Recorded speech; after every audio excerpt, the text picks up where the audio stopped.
Bismillahirrahmanirrahim. Assalamualaikum warahmatullahi wabarakatuh.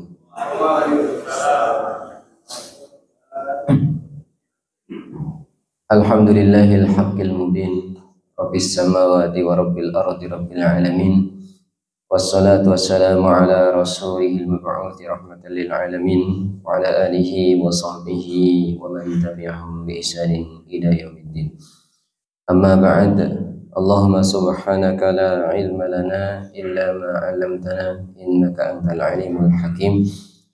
Allahumma inna nas'aluka ilman nafi'a wa rizqan thayyiban wa lisanan dzakira wa qalban khashi'a wa 'amalan mutaqabbala. Amin ya rabbal alamin. Bapak Ibu, adik-adik jamaah sekalian dimuliakan Allah Subhanahu wa taala.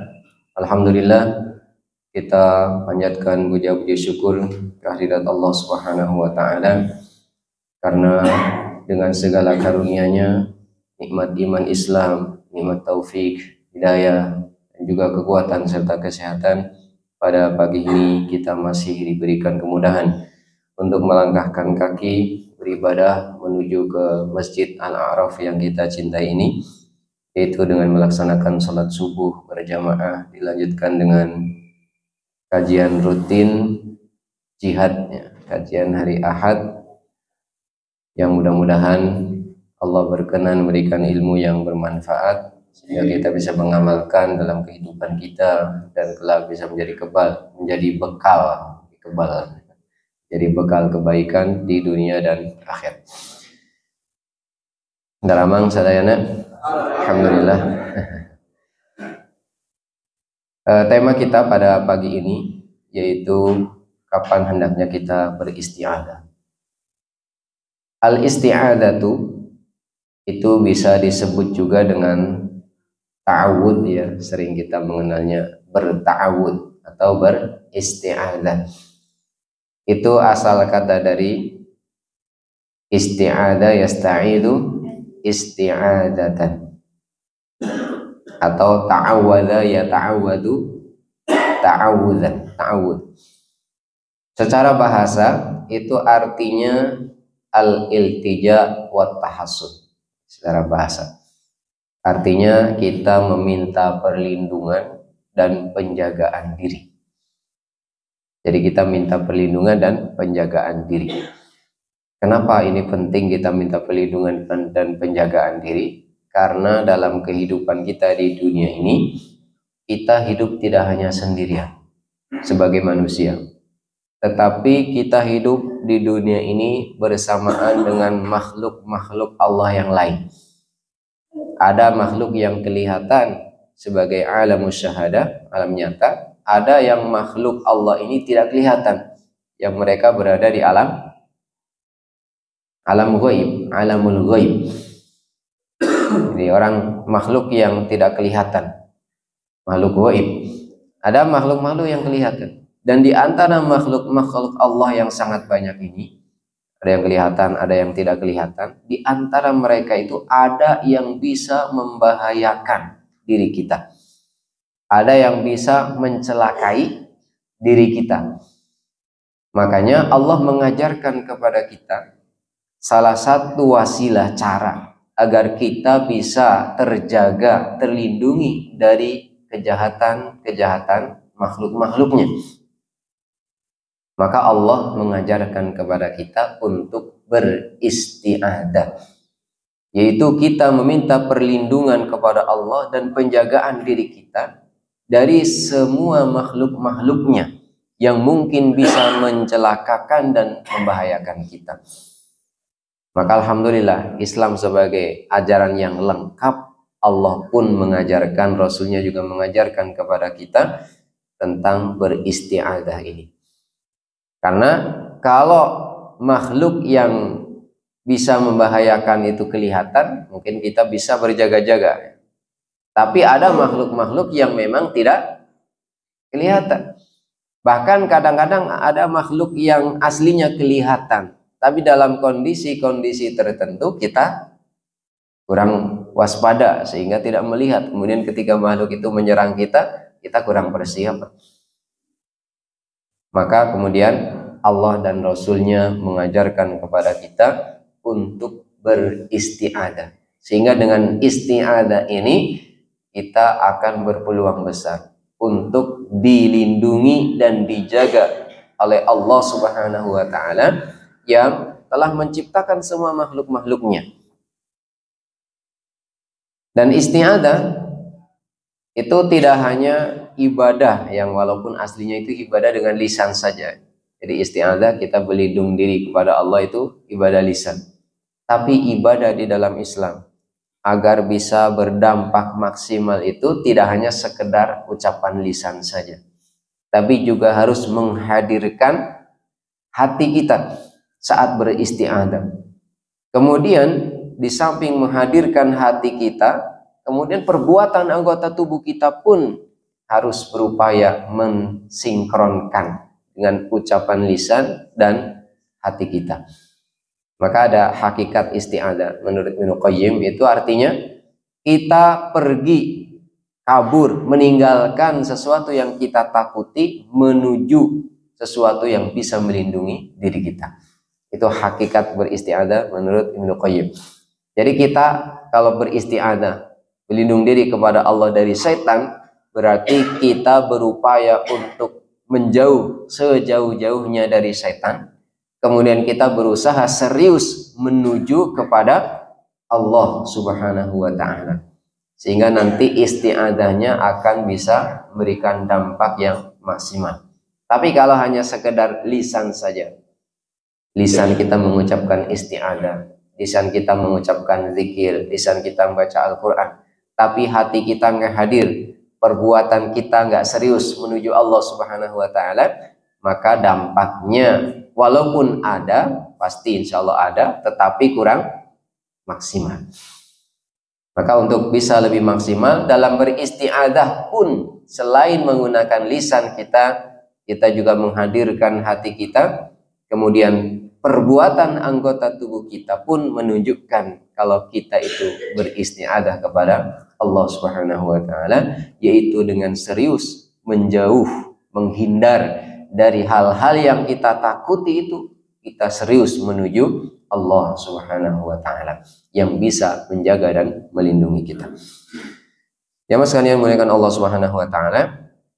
Nah, isti'adah itu redaksinya ada beberapa yang dicontohkan oleh Rasulullah Sallallahu Alaihi Wasallam. Yang paling sering dan paling baik itu kita mengucapkan a'udzu billahi minasyaitonir rajim. Karena memang redaksi ini ada di dalam Al-Quran, surat An-Nahl ayat 98. Fa idza qara'tal Qur'ana fasta'id billahi minasyaitonir rajim. Redaksinya dipakai jadinya a'udzu billahi minasyaitonir rajim. Aku berlindung diri kepada Allah dari godaan setan yang terkutuk. Ini redaksi, salah satu redaksinya a'udzu billahi minasyaitonir rajim.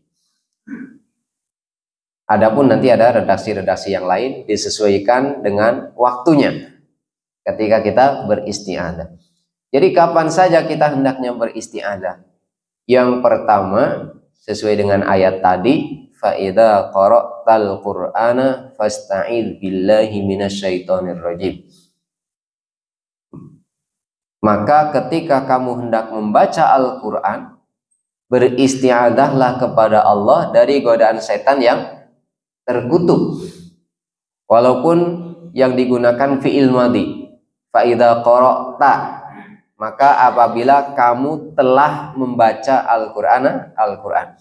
Jadi kalau secara letterlek ini dipahaminya menggunakan fi'il madhi ketika kata kerja bentuk lampau yang artinya telah.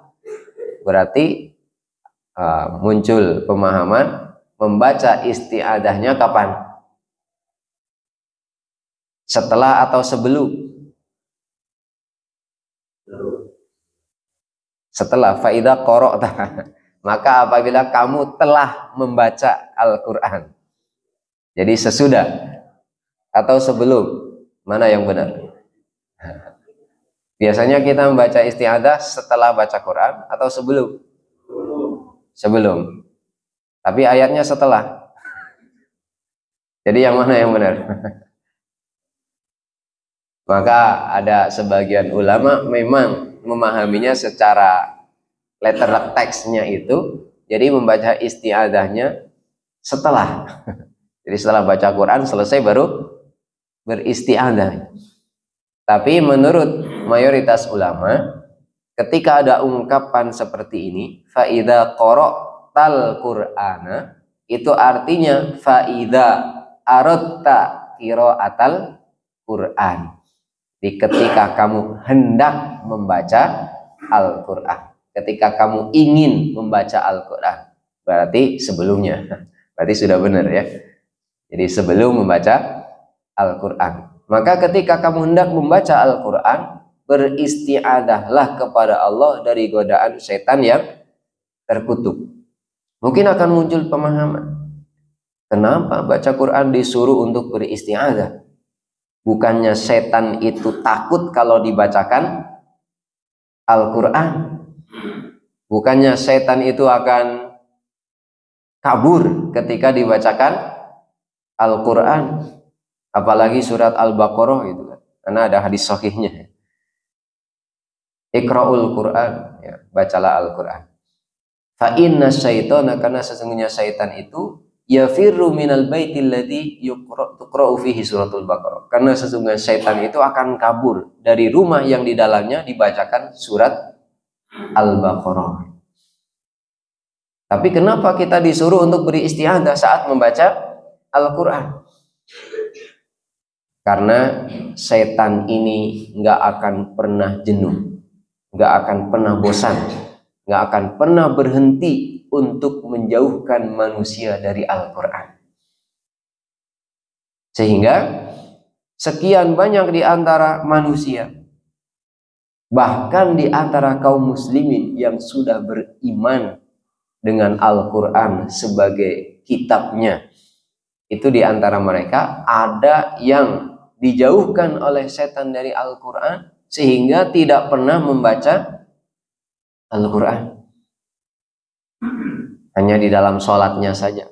Jadi rukun sholat surat Al-Fatihah dan beberapa surat pendek yang dibaca. Setelahnya tidak pernah membaca Al-Quran. Dijauhkan oleh setan. Dan di antara orang yang kemudian sudah membaca Al-Quran pun setan masih terus berusaha menjauhkannya. Ada yang sudah rajin baca Al-Quran. Alhamdulillah anak-anak sudah rajin baca Al-Quran. Ini juga karunia Allah yang sangat besar. Kita sudah setiap hari baca Al-Quran, alhamdulillah, berarti sudah ada peningkatan. Tapi setan pun nggak akan berhenti. Bahkan ada orang yang setiap hari, masya Allah, sudah rutin membaca Al-Quran sekian banyak, setengah juz setiap hari, atau bahkan ada yang 1 juz setiap hari. Ada program apa? One day one juz, odoj. Ada yang odol anak-anak ya, one day one lembar. Tapi sudah rutin alhamdulillah baca, dan ini karunia Allah kita syukuri. Tapi setan pun nggak akan berhenti dari situ. Di situ nggak akan berhenti menggoda manusia, dijauhkan dari Al-Quran. Maka ketika ada orang sudah rutin baca Al-Quran, setan masih berupaya gimana caranya agar Al-Quran tidak difahaminya. Tinggalnya sekedar dibaca dengan bacaan-bacaan yang alhamdulillah suaranya juga merdu indah gitu. Tapi kadang-kadang setan masih terus menghalang-halangi manusia supaya tidak dekat dengan Al-Quran, dijauhkan supaya tidak memahami Al-Quran, supaya tidak mentadaburi makna-makna yang ada di dalam Al-Quran. Setelah itu ada orang yang sudah bisa rutin baca, sudah faham, sudah bisa membaca tafsirnya, sudah memahami artinya, sudah memahami ilmunya, tetapi setan pun gak akan berhenti. Gimana caranya supaya nilai-nilai Al-Quran tidak dilaksanakan dalam kehidupannya? Terus digoda sedemikian rupa sehingga Al-Quran itu jauh dari manusia. Walaupun dibaca setiap hari, tapi Al-Quran masih jauh dari kaum muslimin. Setan masih terus menggoda manusia. Makanya ketika kita hendak membaca Al-Quran, kita disuruh untuk beristi'adzah dengan serius kepada Allah Subhanahu wa taala dari godaan setan yang terkutuk. Karena makhluk Allah yang dengan terang-terangan menyatakan menjadi musuh bagi umat manusia itu hanya iblis dan turunannya, setan. Inna syaitana lakum aduwwum mubin. Sesungguhnya setan itu musuh yang nyata bagimu. Maka setan itu tidak akan pernah berhenti. Sejak awal dia dikutuk oleh Allah, iblis ini kemudian akan, bahkan dia berjanji kepada Allah akan menyesatkan, mengelincirkan umat manusia. La aqudanna lahum siratal mustaqim. Niscaya kami benar-benar akan menghalang-halangi mereka manusia itu dari jalanmu yang lurus. Termasuk berusaha menjauhkan manusia dari Al-Quran. Maka saat kita hendak baca Al-Quran, kita beristi'adah kepada Allah, minta perlindungan dan penjagaan kepada Allah dari godaan setan yang terkutuk. Bahkan ketika kita bacaannya terputus karena ada keperluan, kemudian ngobrol dulu dengan yang lain, maka setelah kembali mau baca lagi, kita disuruh untuk beristi'adah lagi. Yang pertama itu ketika kita hendak membaca Al-Quran. Ini baik di dalam sholat maupun di luar sholat. Kalau di dalam sholat, saat kita hendak membaca surah Al-Fatihah, di samping ada basmalah, kita juga membaca isti'adah. Hanya saja bacaannya tidak dijaharkan yang jadi imam. Jadi tetap membaca isti'adah sebelum baca surah Al-Fatihah. Lain di luar sholat juga sama. Selalu membaca ayat-ayat Al-Quran apapun, hendaknya kita membaca isti'adah. Bapak Ibu jamaah sekalian muliakan Allah Subhanahu wa taala.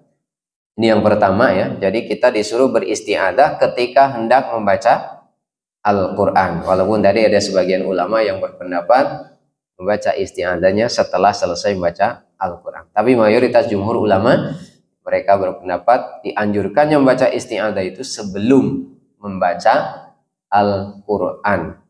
Jadi ketika hendak membaca Al-Quran. Dan jaraknya tidak terlalu jauh. Ini baca Al-Qurannya mau jam 6, isti'adah jam 5. Jam 5 sudah isti'adah. Kenapa sudah isti'adah? Mau baca Al-Quran kapan? Nanti jam 6. Jadi langsung, begitu isti'adah langsung. Makanya ketika kemudian terputus, ada obrolan misalnya, ya kita disuruh isti'adah lagi ketika hendak masuk membaca Al-Quran. Yang kedua, kita disuruh untuk beristi'adah itu ketika muncul amarah, ketika kita sedang marah, sedang emosi. Nah saat itu kita disuruh untuk beristi'adah. Dalam hadis yang diriwayatkan oleh Imam Al-Bukhari, jadi ada seseorang yang sedang marah, sedang berantem, menuju pasea, sedang bertengkar dengan temannya. Fastadda ahaduhumal ghadab. Maka salah satu dari keduanya ini kemarahannya semakin membuncang, semakin naik. Jadi kalau orang sedang berantem adu mulut gitu ya, sedang bertengkar, marahnya semakin naik. Hatta tafaha wajhu wa taghayyar, sehingga wajahnya berubah. Biasa kalau orang marah, apa yang terjadi? Wajahnya berubah.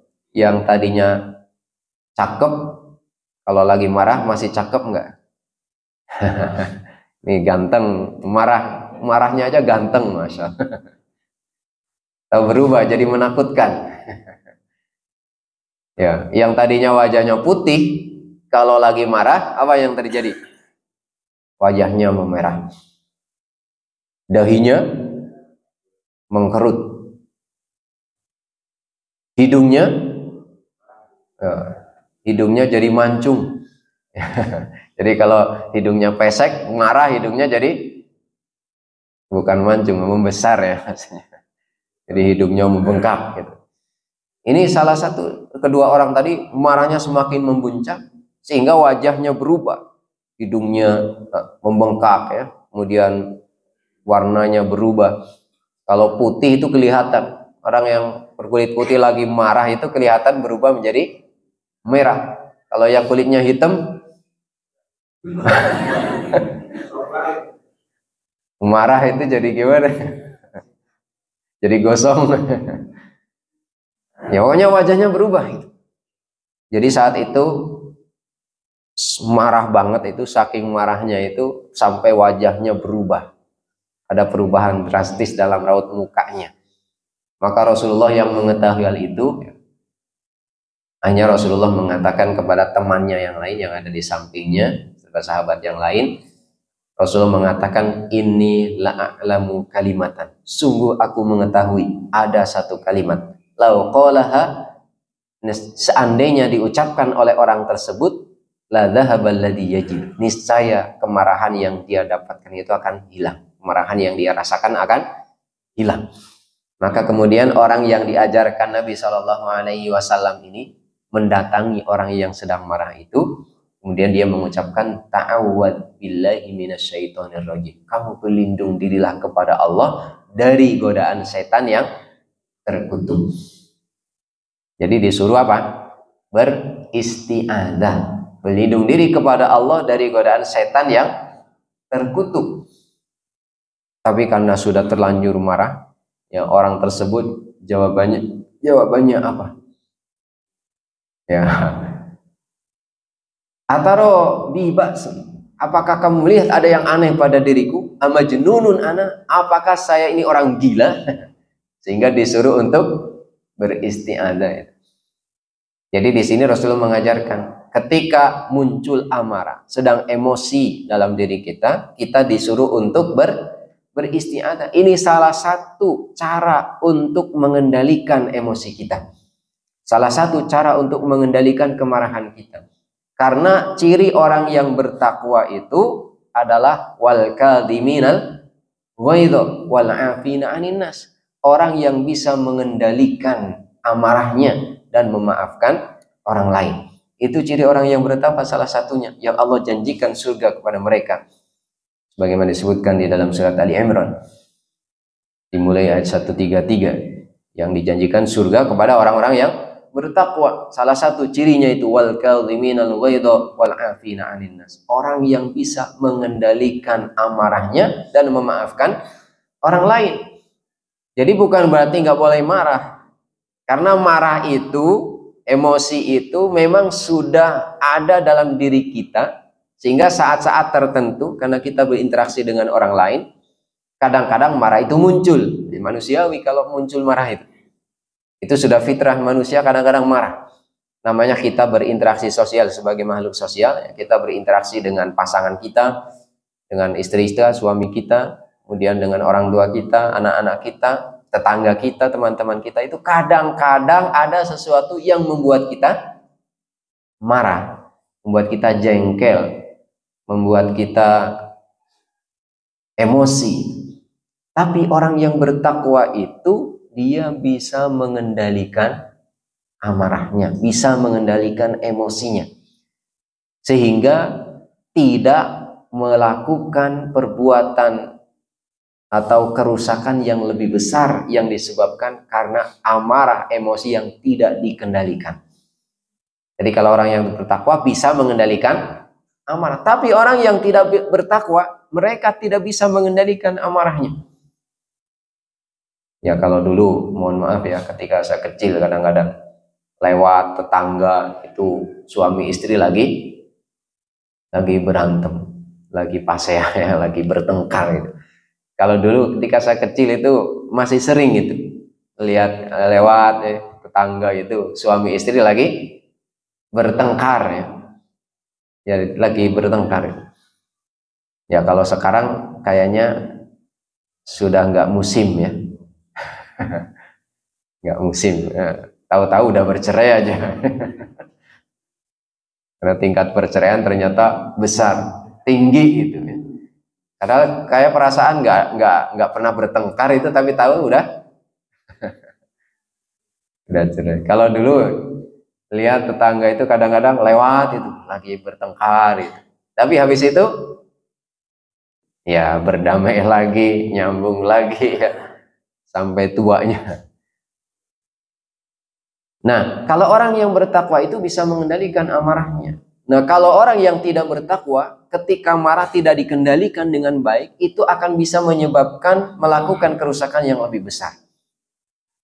Ya, suami misalnya berantem sama istrinya, marah-marah sama istrinya, bertengkar. Itu kalau nggak bisa mengendalikan amarahnya, ya kadang-kadang terjadi perbuatan kerusakan yang lebih besar. Akhirnya piring bisa terbang. Gitu. Ketika lagi bertengkar, tidak hanya bertengkar mulut saja, tapi piring bisa pada terbang. Nah, kalau lagi marah, kira-kira itu menyelesaikan masalah nggak? Nggak, malah merugikan, kerusakan yang lebih besar. Orang piring nggak salah, piring ikut dibantingin gitu. Padahal piring mah nggak salah, piring dibantingin. Bahkan dulu kadang-kadang apa di kampung itu kan kalau masak pakai tungku, pakai kayu itu tungkunya kan, nah, buatan itu ya. Itu kalau lagi marah kadang-kadang tungkunya dipikul, kompornya diangkat. Kadang-kadang pintu pun jadi pararogol. Jadi kerusakan yang dilakukan lebih besar dan tidak mendatangkan solusi karena tidak bisa mengendalikan amarah. Maka di sini Rasulullah Shallallahu Alaihi Wasallam mengajarkan salah satunya untuk mengendalikan amarah kita saat muncul amarah itu kita beristiadah kepada Allah Subhanahu Wa Taala dari godaan setan yang terkutuk. Nah, karena marah ini perlu dikendalikan, di samping kita mengucapkan istiadah berarti lisan kita mengucapkan istiadah. Di samping itu hati kita hadir, kemudian perbuatan itu menunjukkan kita serius meninggalkan jauh-jauh setan, kita kembali menuju kepada Allah Subhanahu Wa Taala. Makanya ketika marah, kita dalam keadaan berdiri marah, Rasulullah mengajarkan supaya apa? Duduk. Ya, kalau berdiri marah, kita berdiri kan kadang-kadang mudah untuk melampiaskan. Ya, namanya orang lagi marah itu berdiri ya. Itu tangannya sambil ya nunjuk-nunjuk. Ya, kemudian kalau nggak puas dengan nunjuk-nunjuk itu tangannya diangkat ya. Bisa begini, bisa begini. Kalau begini untuk mukul, kalau gini untuk nampak. Ya. Tapi kalau bisa mengendalikan amarah itu, suami marah ke istrinya atau istri marah ke suaminya, tangannya sudah diangkat begini, kemudian beristiadah itu nggak jadi nampar, tapi jadi dikendalikan itu, nggak jadi marah. Ya. Nah, jadi kalau berdiri itu gampang. Ya, kalau sekarang Masya Allah ya, banyak orang yang tidak bisa mengendalikan amarah. Kalau lagi marah itu tidak cukup dengan mulut, tangannya ikut berbuat. Bahkan nggak cukup dengan tangan, kadang ambil senjata. Tidak sedikit ada pembunuhan. Kira-kira pembunuhan ini sebelumnya diawali marah nggak? Ya, nggak mungkin lagi bercanda senyum-senyum, tahu-tahu marah sebelumnya. Dan nggak dikendalikan dengan segera kemarahannya. Bahkan baca berita itu, Masya Allah, ada suami yang membunuh istrinya, tidak cukup dibunuh, dimutilasi. Ada anak yang membunuh orang tuanya. Ada orang tua yang membunuh anaknya. Bahkan ada istri yang membakar suaminya. Ada suami yang begitu. Karena tidak bisa apa? Mengendalikan amarah. Jadi kalau berdiri marah itu Rasulullah mengajarkan supaya duduk. Nah, kalau sudah duduk sok aja terusin marah-marah nggak? Kalau sudah duduk biasanya ya kalaupun masih marah-marah nggak bisa melampiaskan dengan lebih besar. Duduk gitu. Duduk masih marah juga disuruh berbaring. Bukan disuruh tidur ya. Ya kalau tidur jelas nggak bisa marah, namanya juga lagi tidur. Kalau orang marah, lagi marah-marah, ya biasanya tidur juga nggak bisa tidur, namanya lagi marah. Yang tadinya ngantuk, marah jadi nggak ngantuk. Tapi berbaring. Kalau sudah berbaring masih marah-marah juga, disuruh apa? Wudu. Nah, karena kemarahan itu datangnya dari setan, setan itu Allah ciptakan dari api, maka dengan berwudu, air yang punya sifat dingin itu akan bisa menurunkan kemarahan kita, bisa mendinginkan suasana kita. Dan kalau sudah berwudu masih marah-marah juga, ya berenang aja, nyebur ke air, pasti udah nggak bisa marah-marah gitu. Kalau sudah berenang, apalagi nyilam ke bawah silem, nggak bisa. Nah, ini semua dalam rangka untuk mengendalikan amarah. Karena amarah itu datangnya dari setan. Kalau kita tidak mengendalikan, itu akan bisa memunculkan kerusakan yang lebih besar. Bukan menghadirkan solusi, tetapi kerusakan yang terjadi lebih besar. Betapa banyak orang yang melampiaskan kejahatannya itu dalam kondisi marah, karena tidak bisa mengendalikan amarah. Betapa banyak tindakan kriminal-kriminal ini ya berawal dari marah itu yang tidak dikendalikan. Maka Islam sebagai agama yang sempurna, yang berusaha menghadirkan rahmatan lil alamin, itu mengajarkan bagaimana agar kita bisa mengendalikan amarah, yang diantaranya ketika muncul amarah kita bersegera untuk beristiadah kepada Allah Subhanahu wa taala dari godaan setan yang terkutuk. Yang kedua, yang ketiga, kita disuruh beristiadah itu saat menempati tempat yang baru.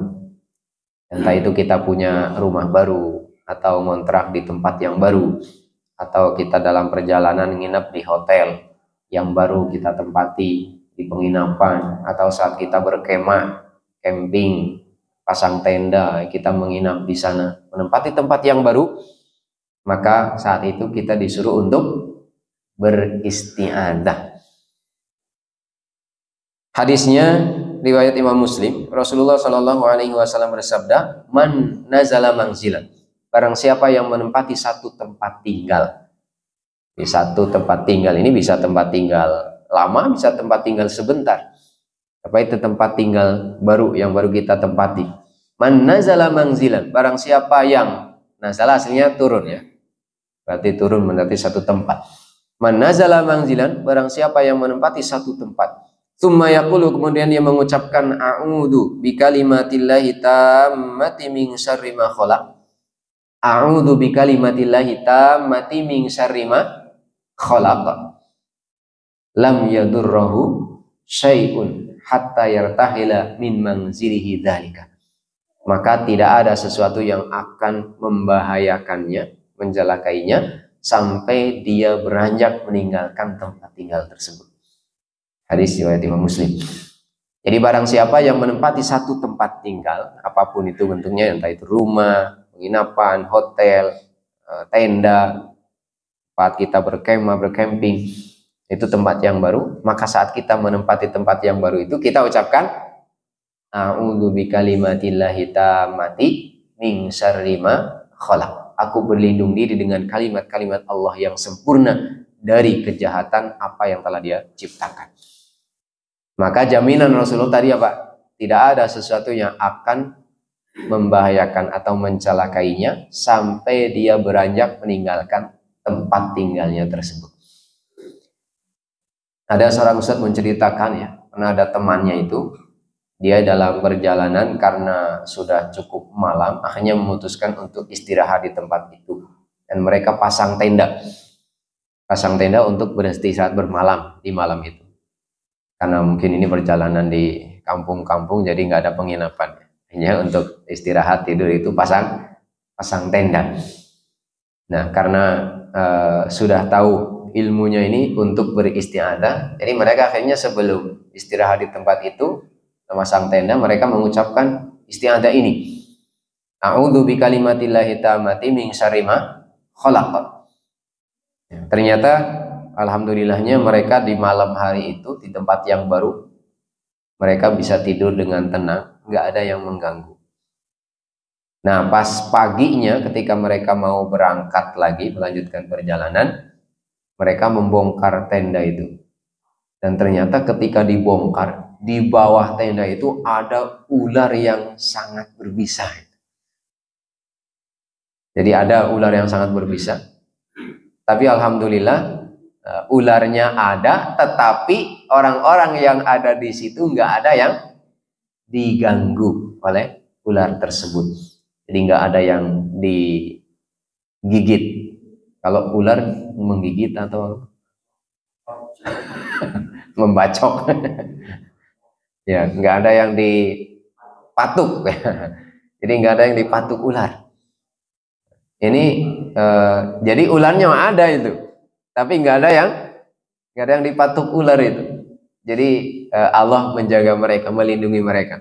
Jadi kalaupun ada ular yang bisa membahayakan, tetapi ternyata Allah melindungi mereka, sehingga ularnya ini ada, tetapi tidak mematuk, tidak membahayakan orang tersebut. Padahal kalau mematuk, mengganggu itu, mungkin ini bisa sangat membahayakan karena ularnya sangat berbisa. Tapi Allah melindungi mereka. Jadi ini ketika menempati tempat yang baru, ya ini silakan bisa kalau menempati rumah yang baru atau tempat tinggal yang baru apapun. Jadi kita baca a'udzu bikalimatillahi tammati min syarri ma khalaq. Aku berlindung diri dengan kalimat Allah dari kejahatan apa yang telah Dia ciptakan. Kemudian yang ke berapa? Keempat, kita disuruh beristiadah itu ketika kita sedang sholat, tetapi merasa diganggu oleh setan. Jadi kadang-kadang saat kita sedang sholat, apalagi kalau kadang-kadang sholat sendirian di tengah malam atau di sepertiga malam, itu kadang-kadang merasa ada yang mengganggu sehingga sholatnya nggak nyaman, atau kadang-kadang jadi bacaannya kacau gitu ya. Kalau sholatnya nggak khusyuk, hatinya nggak bisa hadir. Nah, bahkan kadang-kadang lagi sholat mungkin ada sesuatu yang kemudian membuat bulu kuduk berdiri merinding. Ada apa ya? Ada yang mengganggu misalnya ya. Nah itu ada riwayatnya, seorang yang datang pada Rasulullah Shallallahu Alaihi Wasallam, riwayat Imam Muslim juga, dia mengadukan, ya Rasulullah, inna syaitana qad hala baini wa baina salati wa qiraati. Wahai Rasulullah, sesungguhnya setan itu telah menghalang-halangi antaraku dan sholatku dan bacaanku, sehingga sholat jadi nggak bisa khusyuk, pikiran nggak bisa tenang. Karena pikiran nggak bisa tenang, sholat nggak bisa khusyuk, akhirnya bacaannya pun jadi terganggu, kacau itu. Baca di sini tahu-tahu misalnya baca surat Al-Kafirun, karena nggak konsentrasi itu bacanya nggak selesai-selesai. Saya pernah sholat Jumat karena lewat di flyover Kiara Condong ya, turunan ke sana ke arah Cicadas. Itu turun itu sudah mau mendekati waktu sholat Jumat. Akhirnya belok agak masuk itu ada jalan Mbah Malim. Di situ ada masjid namanya Masjid Mbah Malim. Ikut sholat Jumat di sana. Itu kemudian khutbah, imamnya ini masih muda, semangat, jadi khutbahnya itu semangat luar biasa, berapi-api. Nah, ketika selesai khutbah di rakaat pertama, imamnya membaca surat Al-Kafirun. Pas membaca surat Al-Kafirun ini nggak selesai-selesai. La a'budu wala apa? La qul ya ayyuhal kafirun la a'budu ma ta'budun wala antum 'abiduna ma a'bud wala ana 'abidum ma 'abadtum wala antum 'abiduna ma a'bud wala ana 'abidum ma 'abadtum wala antum 'abiduna ma a'bud wala ana 'abidum ma 'abadtum. Ini baca Quran nggak selesai-selesai. Surat Al-Kafirun muter. Jadi saya di belakang mau ngingetin juga nggak kedengaran itu kan, di belakang posisinya. Akhirnya karena nggak selesai-selesai, ya akhirnya ganti surat gacoan Al-Ikhlas. Jadi baca Al-Kafirun nggak selesai-selesai, ya ganti ke surat Al-Ikhlas. Saking ikhlasnya ya selesai lah. Jadi kadang-kadang seperti itu. Apalagi kalau kita yang punya hafalan lebih banyak itu, kadang-kadang kalau nggak konsentrasi kita baca surat ini, tahu-tahu sudah loncat ke surat yang lain nih. Karena nggak konsentrasi, nggak khusyuk bacanya. Nah, ini orang ini mengadukan pada Rasul seperti itu. Jadi ketika dia sholat selalu digoda oleh setan, sehingga sholatnya selalu nggak nyaman, nggak khusyuk, nggak bisa tenang, nggak konsentrasi. Dia sampaikan kepada Rasulullah Shallallahu Alaihi Wasallam, maka Rasulullah memberikan jawaban, "Dzaka syaitanu yuqalu lahu khanzab." Itu merupakan setan yang disebut dengan setan khanzab. Ini setan khanzab yang suka menggoda manusia dalam sholatnya. Faida ahsastahu, maka ketika kamu merasakan godaan setan khanzab itu, ta'awwad billahi minhu, berlindung dirilah kepada Allah dari setan khanzab tersebut. Nah, ini ada caranya. Selain kita mengucapkan isti'adah, berlindung diri kepada Allah dari godaan setan itu, kemudian kita disuruh wadfil an yasarika salatan, dan meludahlah ke arah kiri sebanyak 3 kali. Jadi meludah ke arah kiri, tapi meludahnya tidak harus mengeluarkan air ludah. Ya, nggak sampai coh. Apalagi kalau lagi sholat berjamaah. Ini karena merasa digoda setan, kita meludah ke arah kiri kita, keluar air ludah sebanyak 3 kali. Bukannya setan yang pergi, malah nambah setan. Ya, samping kita jadi nambah setannya nanti. Keluar tanduk ya. Jadi cara meludahnya itu bukan dengan mengeluarkan air ludah, tapi cukup dengan membuang sedikit angin ke arah kiri 3 kali. Jadi sedikit saja, 3 kali ke arah kiri setelah beristiadah kepada Allah dari godaan setan. Akhirnya orang itu mengatakan fa'altu, maka aku pun melakukan nasihat Rasulullah tersebut. Fa'adhaballahu anni dzalik, maka Allah pun menghilangkan dariku godaan-godaan setan tersebut. Setelah itu dia tidak lagi merasakan godaan-godaan setan yang biasa dia rasakan ketika sedang melakukan sholat. Nah, itu yang keempat. Jadi ketika kita sedang sholat kemudian merasa ada setan yang menggoda kita, karena bisa jadi kita digoda oleh setan, tapi kita tidak merasa kalau kita sedang digoda. Betapa banyak orang yang dirayu digoda setan, tetapi karena sensornya itu lemah, bahwa sensornya lemah, itu nggak merasa kalau digoda oleh setan, sehingga sampai kemudian terjerumus melakukan keinginan setan karena sensornya lemah. Jadi kalau orang yang sensornya lemah, innal ladzina taqau idza massahum ta'ifun minasyaitani tadzakkaru fa idahum mubsirun. Sesungguhnya orang-orang yang bertakwa itu ketika digoda oleh setan, idza massahu ta'ifun minasyaitani tadzakkaru, mereka segera ingat, fa idahum mubsirun, maka seketika itu mereka pun sadar. Jadi mereka pun segera sadar. Jadi sensornya kuat, masih bagus gitu ya, sensornya belum aus karena hatinya bersih, jiwanya jernih, jadi sensornya masih berfungsi dengan baik. Ketika digoda oleh setan, tadzakkaru fa idahum mubsirun. Tapi ada orang-orang yang karena hatinya kotor, jiwanya keruh, sehingga ketika digoda oleh setan itu sensornya nangkepnya nggak bagus itu. Akhirnya tidak merasa kalau digoda oleh setan. Ya, akhirnya ketika melakukan perbuatan dosa, bahkan kadang-kadang tidak merasa kalau itu perbuatan dosa. Atau tahu kalau itu perbuatan dosa, tapi masih juga terus-menerus dilakukan karena sensornya nggak aktif. Itu disebabkan karena hatinya kotor, jiwanya keruh, ya, banyak noda-noda yang mengotorinya, sehingga sensornya tidak aktif seperti semula. Karena biasanya awal-awal orang itu sensornya bagus, ketika hatinya masih bersih itu sensornya bagus. Jadi ketika dia mau melakukan perbuatan dosa itu ada hatinya memberontak gitu. Hatinya memberontak.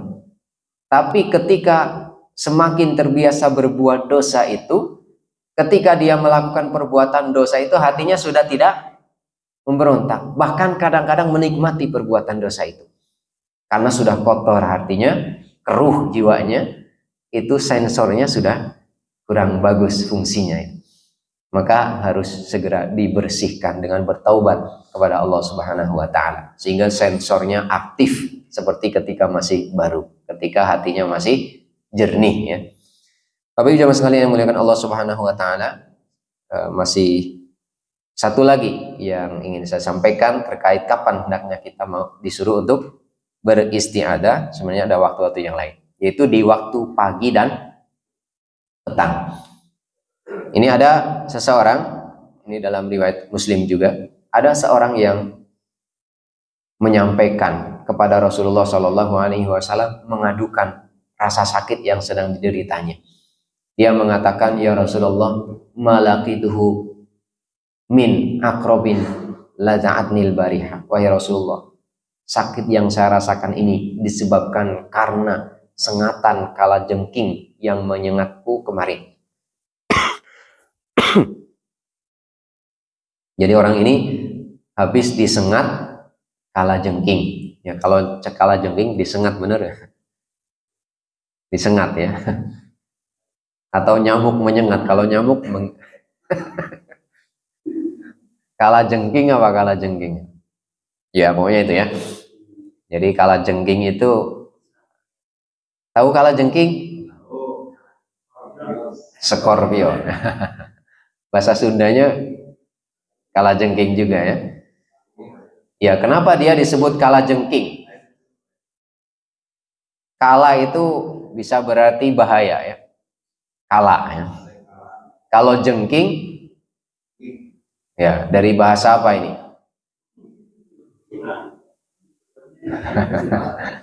Bahasa Jawa ya. Bahasa Jawa jengking itu artinya menungging.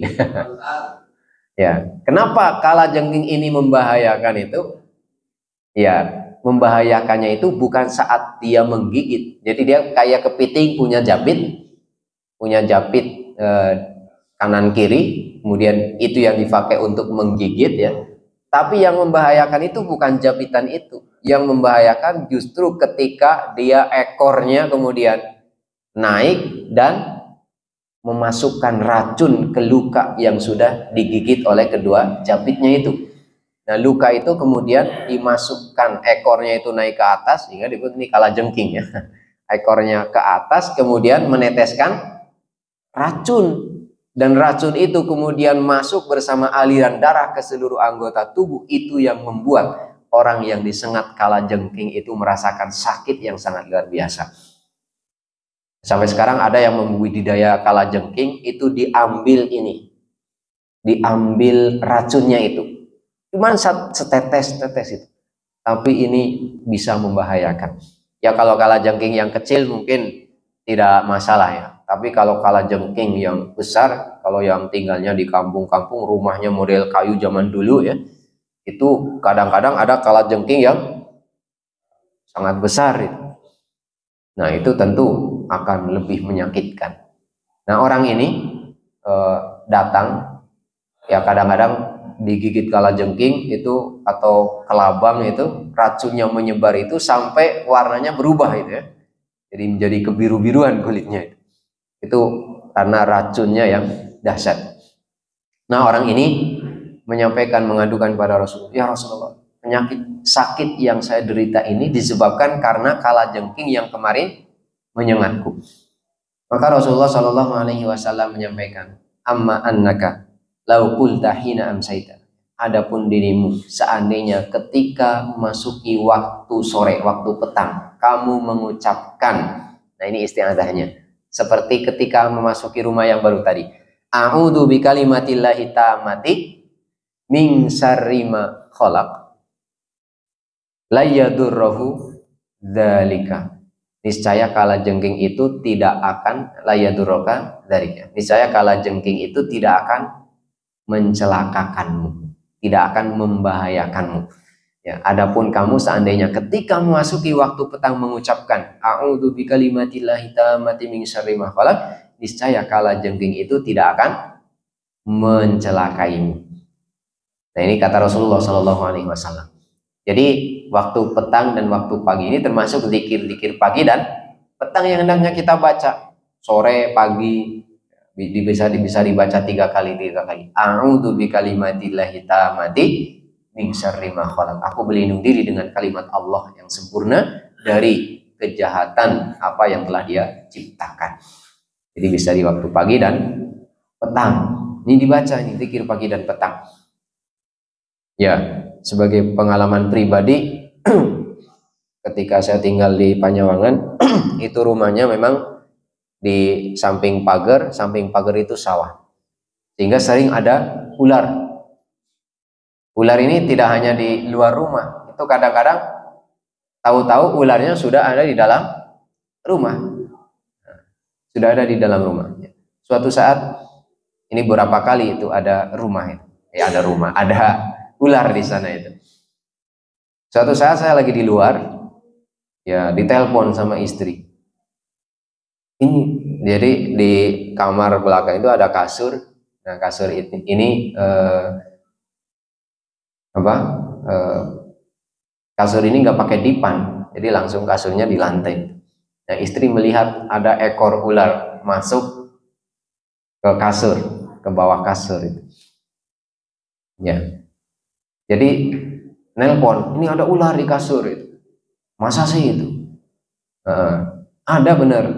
Bukan ular mungkin, saya untuk menenangkan karena posisinya saya jauh di luar, istri ada di rumah. Kalau istri di rumah ada ular, pasti bawaannya nggak bisa tenang, gitu kan.